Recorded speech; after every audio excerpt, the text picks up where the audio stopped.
I love being a creative person. What I don't love is that when the creativity takes over me and I don't have time to do anything but create. And then you look at the calendar and you're going, how did we get here? Yeah, that's why I say that creativity is an addiction. Unplugged, because we will always say yes to creativity. Totally Uncut, because we all make mistakes. So turn it into a tool. This is Arroe Unplugged. One of the things that I do not like to do is I do not like to talk about last night's dreams. I mean, it's the fear of planting seeds in the reality. But the one that I had last night was too real. Too real in the way that, well, here's the thing. I left my journal behind. I forgot to take the journal with me when I was in this place in my dream, not realizing that it was missing until the next day that I reached for it to write and it was missing. This was in the dream. I could feel a frantic state of mind inside that dream. I could feel someone I didn't know was paging through those thoughts over and over. And within this dream, I kept trying to remember, what did you write in the book? What did you write? What did you write? Well, I made it to the place where I forgot the journal. Nobody had seen it.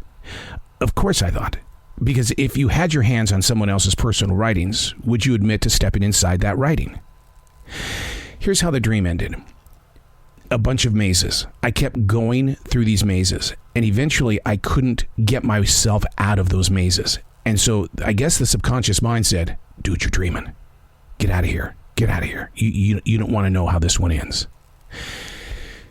The images of such a personal thing, such as your journal. But the thing, though, is that where I kind of woke up and thought about it is like, wait a second, even if you lost your journal, it shouldn't have bothered you that you did lose your journal inside this place.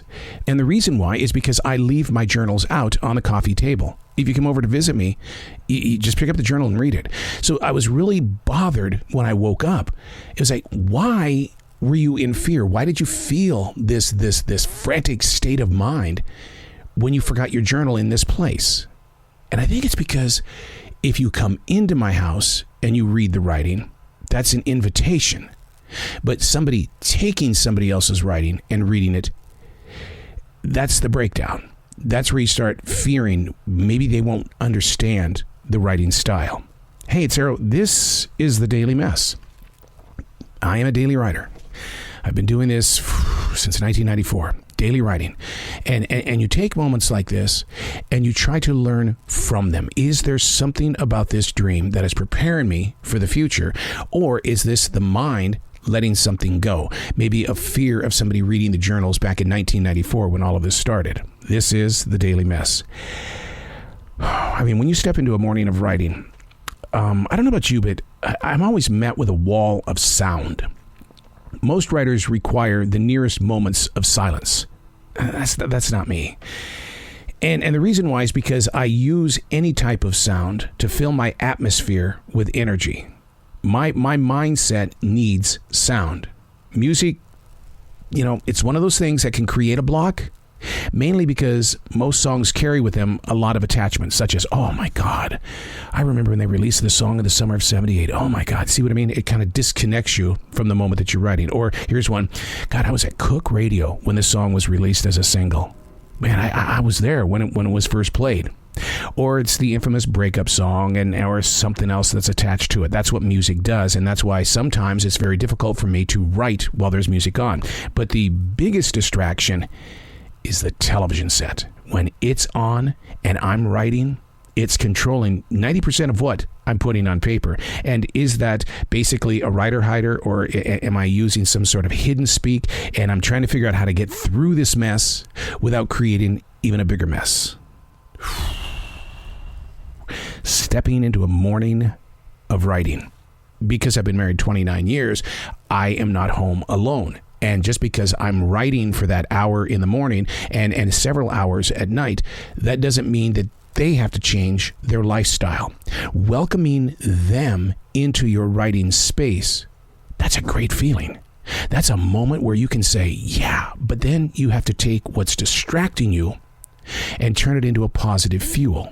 And if you have to drop the writing instrument and walk away for a couple of seconds and then come back in, one of the other distractions, food.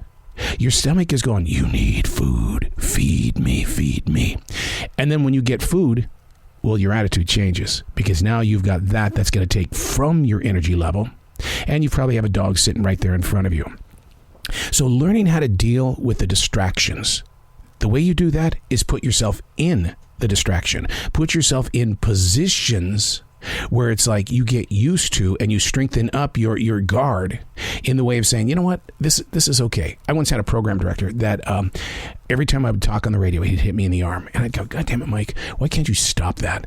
And he goes, oh, that just said something to me. And I said, what? You're not a professional, because a professional can tune it out. I'm Arroe, and that's the Daily Mess.